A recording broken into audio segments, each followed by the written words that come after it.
Productions. Hiya Monstaz, thanks for stopping by. Now tonight we have 3 stories to share with you. These stories are about some cuddly and cute furry, kinda like your monster, yeah man, but on the underbelly have a dark side. Yes Monstaz, I am talking about Furbies. Do any of you own a Furby, or have you owned a Furby? Has anything weird or creepy ever happened with one? Well if so, make sure to let us know in the comments below. Well alright Monstaz, get your fanny pack zipped up and let's get ready and let the stories begin.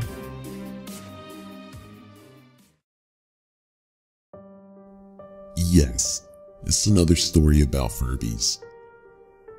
This has been done to death, which upsets me a little because I haven't told anyone about my Furby-centric story. And, well, recent events have made me want to share it now. So bear with me. And if you could please have the patience to listen through it all, I'd really appreciate it. Well, now the story begins as any other. I'm a 10-year-old boy with freckles and blonde hair. Well, for Christmas, I received a 1998 Furby. It had black fur and a white belly and pink ears. I named him Penguin because, well, that's what he looked like to me. And Penguin was amazing. Well, for the first 2 weeks. But like many things from childhood, the novelty wears off. Well, he'd randomly start chatting, yelling, "Feed me," over and over, or just start dancing in the middle of the night. I kept him on my bedside for the most of this, but eventually grew irritated with him. Well, you know, I gave him the closet treatment everyone gives their Furbies at some point. In a box with a bunch of pillows and blankets to drown out the sounds of the annoying "feed me" and other senseless remarks, either in English or Furbish. I could still hear him at night though, but at least it was much quieter.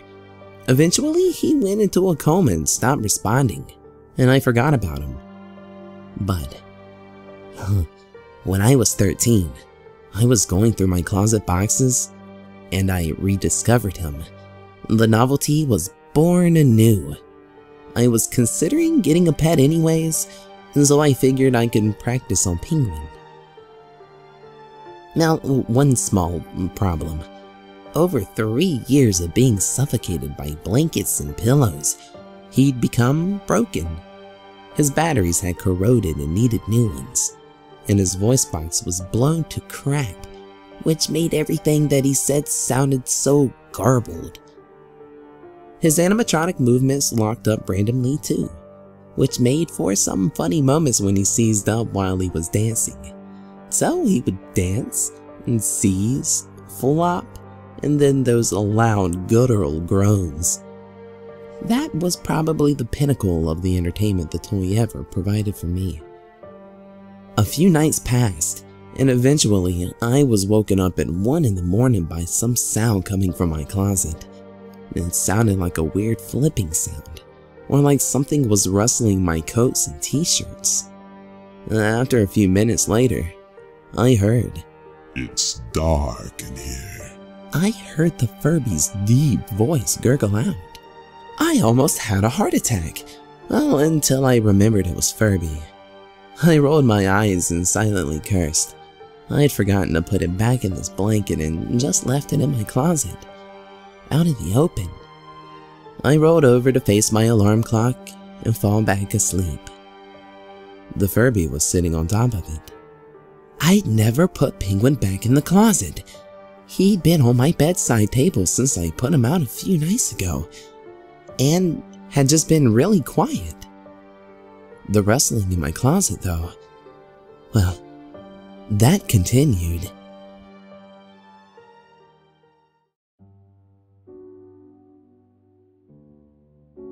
Furbies live.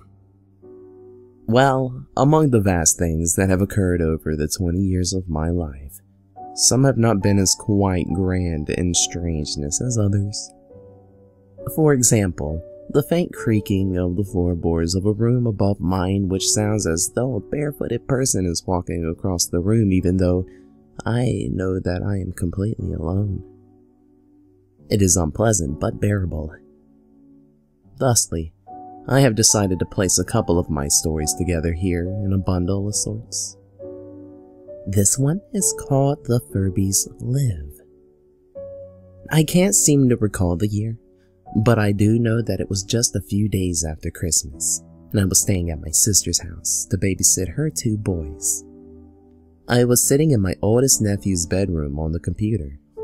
Why? Well, because I was pretty young and I didn't own a laptop yet. I remember I was chatting on AIM when the eldest nephew, we'll call him Jay, decided to trot in carrying a large box. At least it was large compared to him. "What's that, little man?" I asked, confused as to why he was lugging a box that size into his room, but more so confused that he wouldn't stop staring at it. "It is one of your Christmas gifts." He nodded to me as he sat down in front of my feet. The room was dimly lit, only the white light of the computer screen and the small blue lights of the speakers on each side of the monitor cast into the room. It gave the room a calm vibe, and that was until I reached down to pick up the box. Now at first glance, I could tell it was the package of some toy, but in the light, I could not see what it was. Turning it around and sitting it on my lap where the light could shine onto it, I quickly acknowledged that it was a Furby. Now, I never fancied Furbies, but this one was strange to me. All I recall it was a solid black one, frozen in the box with an open mouth and wide eyes. His claws were plastic. I could only tell because of the shine it cast. He was an odd, ugly toy. That much I could say for sure. Now, my nephew stood there looking up at me expectantly, but waiting ever so calmly. "Want me to open it for you?" I finally asked, even though he and I both knew the answer. He giggled and nodded to me before plopping down to watch. I carefully opened the cardboard box and pulled the beast out.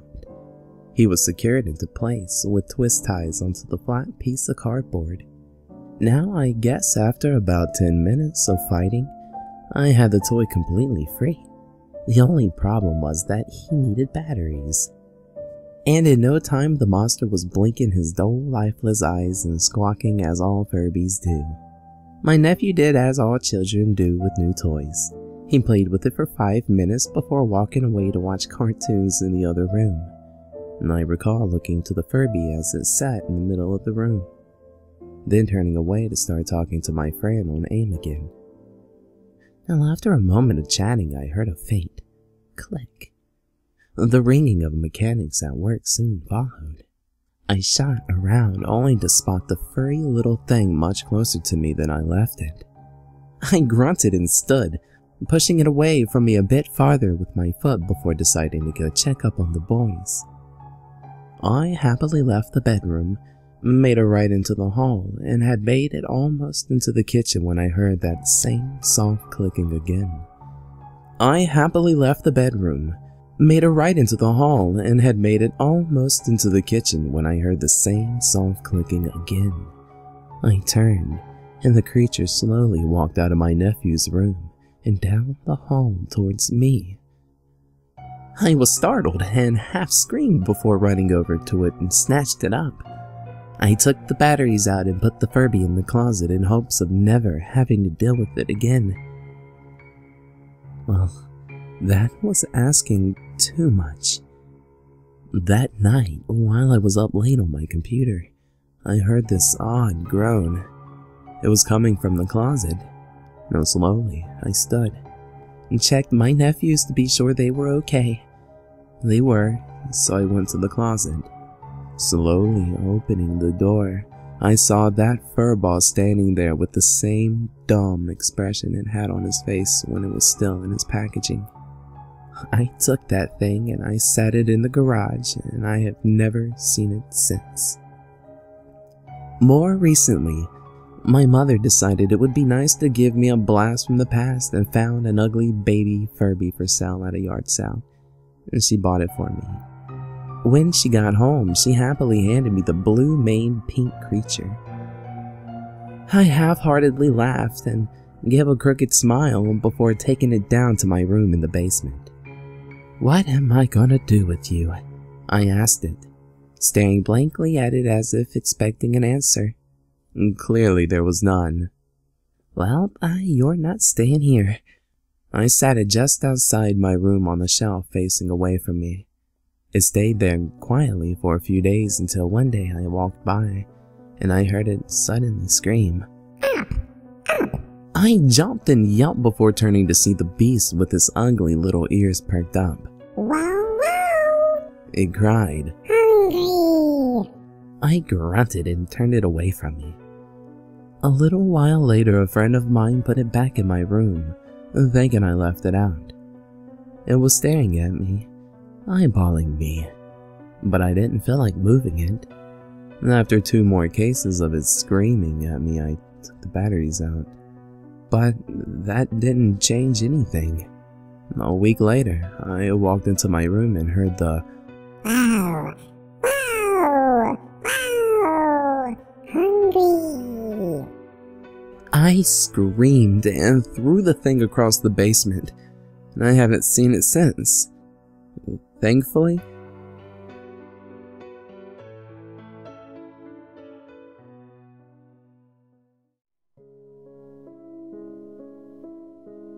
Some toys aren't meant to be played with. I like to collect things that remind me of my childhood. I occasionally wander through yard sales or thrift stores looking for old toys like those I once owned, trinkets similar to the kind my grandmother collected, or old souvenirs from places I visited with my parents. Now, this hobby of mine usually produces nothing but happiness, but last summer, it was the source of a nightmare. I found it in some little old lady's yard sale, somewhat hidden between a box of old baseball cards and a milk crate full of beat-up action figures. People always joke that Furbies were creepy, but I absolutely adored mine when I was a kid. I considered it more of a friend than a toy, and would spend hours talking to it and stroking its fur, while I held the black and white ball of fuzz in my hands. I couldn't help but to remember the tea parties and games of house that I played with the pink one I carried everywhere 15 years ago. Now, the little old lady that I bought it from didn't seem to remember having it, but happily reasoned that her grandkids accumulated so many toys over the years that she could not possibly keep track of everything.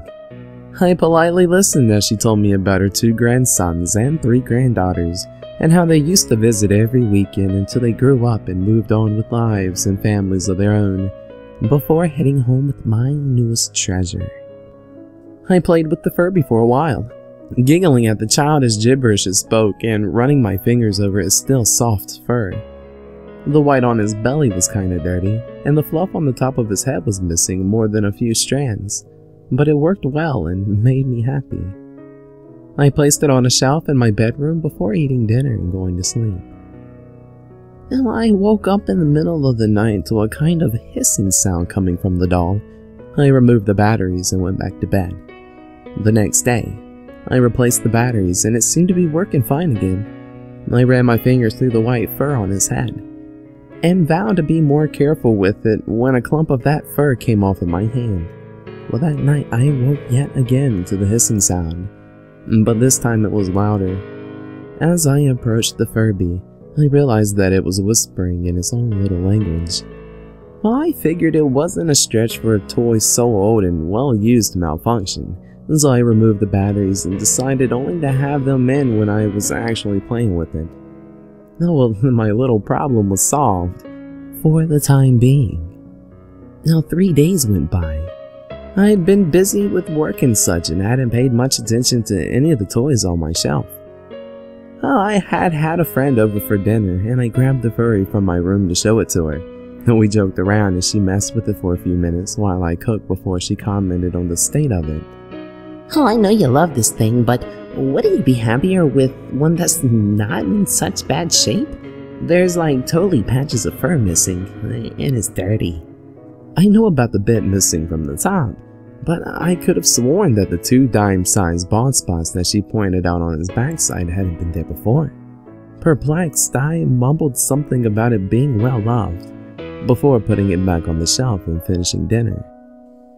After my friend left, I settled on the couch to watch some TV before bed. I heard a thump come from somewhere in the house, so I muted the show so that I could listen for the source. Just as I was about to shrug it off as nothing and turn the volume back on, I heard another thump, and then a Hee hee hee. the Furby makes when you tickle it. I armed myself with an umbrella I keep by the door and slowly made my way into my bedroom, wondering what kind of intruder would stop to play with his victim's toys. I giggled again as I entered the room, ready to strike with my improvised weapon. There was no intruder. The only sign of something being amiss was the Furby on the floor in the middle of the room. I checked every possible hiding spot, listening intently for footsteps or other signs of not being alone, before turning to leave the room to check the rest of the house. Right before I walked through the door, I heard the nasally voice of the toy behind me. Bleed. I turned to the toy as a shudder ran through me. I stared at it for a moment, wondering if I had heard it correctly. The lid of his eye slowly shut and reopened before it spoke again. Die. Bleed. Die. Hee hee hee. I picked it up and practically ran out of my front door to throw it outside. As I shut the door, I heard it laugh again. I tried to continue watching TV, but the little monster on my front lawn prevented me from focusing on what was happening on the screen. Now, after about an hour of jumping at every little noise and nervously glancing at the windows that looked out at the yard, I went to bed and spent the night dreaming about tiny fuzzy demons attacking me. The next morning, I sleepily got ready for work while still trying to shake off the encounter and the nightmares it caused. I opened the front door, intending not to even glance at the thing that sat somewhere in the grass, and froze in my tracks at the sight of it on my front porch. That Furby sat in the center of the front step, surrounded by blood and clumps of light brown fur. Its yellow plastic beak had some small piece of meat hanging from it, as if it had caught it in mid-bite. It had lost a lot more fur, so much that I could see the plastic underneath, and what was left of it was matted and brown. Sitting inches away from the doll's tiny feet was a dead rabbit. Its body had been picked clean to the bones, and only the head remained intact. Beady little eyes stared into nothingness. The tip of the tongue hung from the side of his mouth and rested on its own blood on the porch's wooden floorboards. I turned away from the gore and gagged as I slammed the door. After running into the bathroom to lose my breakfast, I called out of work and debated on what can I do about the tiny tear. My friends and family would think I was crazy. The police would probably take me away. I came to the conclusion rather quickly that I was on my own. I grabbed a couple of garbage bags and some cleaning supplies and cleaned up the mess on my porch. The first thing I did was bag up the Furby and put it in the trash can by the curb. The garbage men would take it away the next day, and just the thought of that made me feel better. The rest of my day was quiet, and the horrors of the morning were a distant thought by the time I went to sleep. I was jolted awake by an ear-piercing shriek. I looked around my darkened room, trying to figure out where that sound came from, when something slammed against the closed door so hard that a picture fell off the wall next to it. The wailing continued as I grabbed my phone to dial 911, my hand shaking so badly that I almost dropped the phone as I pressed the numbers. I screamed and cowered in the corner when another slam on the door cracked the wood in the center, threatening to split in half and let the assailant in. Silence filled my home, but the operator stayed on the phone with me until the police came in case whoever was trying to break in was still around. The cops found my doors and windows still closed and locked, and once they came in, their search of the house turned up nothing as well.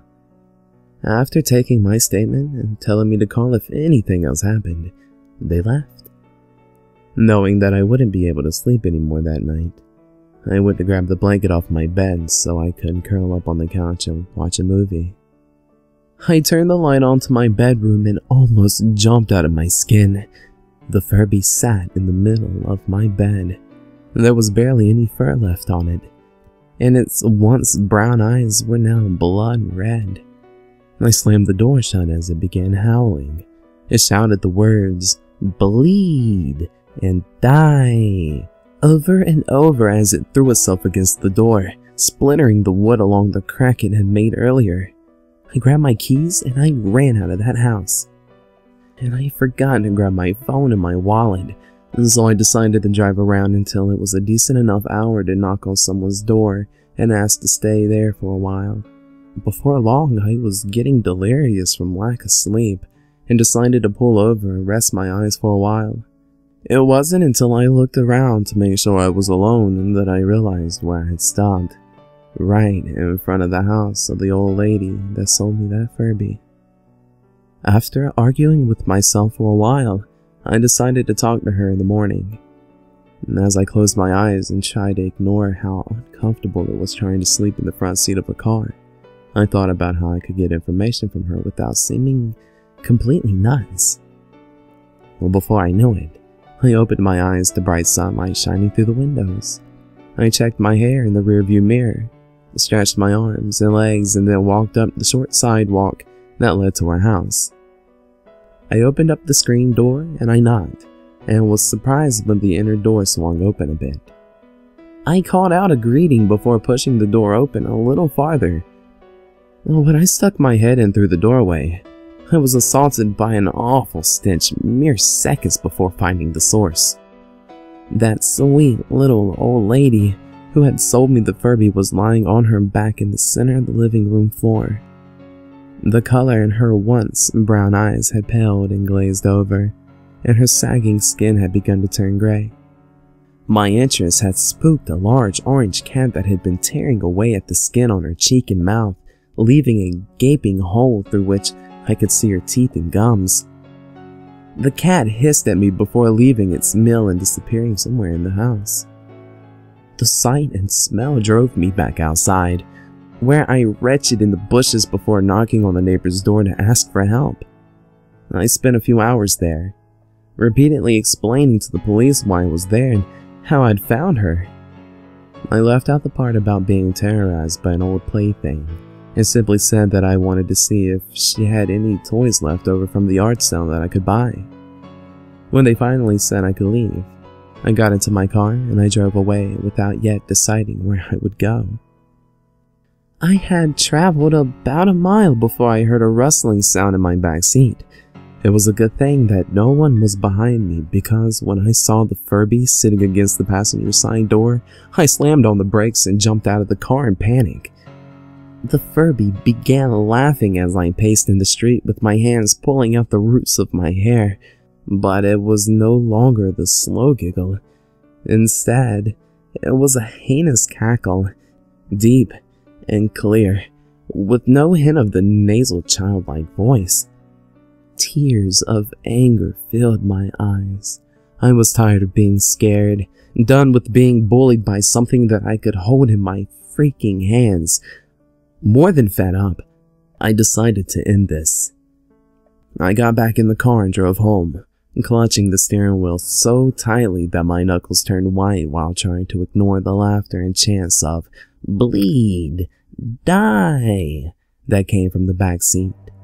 After parking in my driveway, I grabbed the doll by the ear that hadn't fallen off yet and carried it to the backyard. I threw it in my charcoal grill, doused it with lighter fluid, and threw a match into the basin. I watched as the remaining fur and cloth burned away from the plastic underneath. The Furby wasn't laughing anymore. In fact, its voice getting lower and more distorted as it was reduced to a pile of black plastic goo. When it finally went silent, the flames changed from a bright red-orange to a deep green. Thick, black smoke poured off of the mess as the flames died down.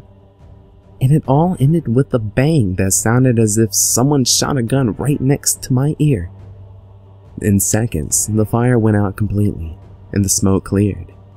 Relieved that the whole ordeal seemed to finally be over, I looked into the bottom of the grill to assess the damage. It was empty,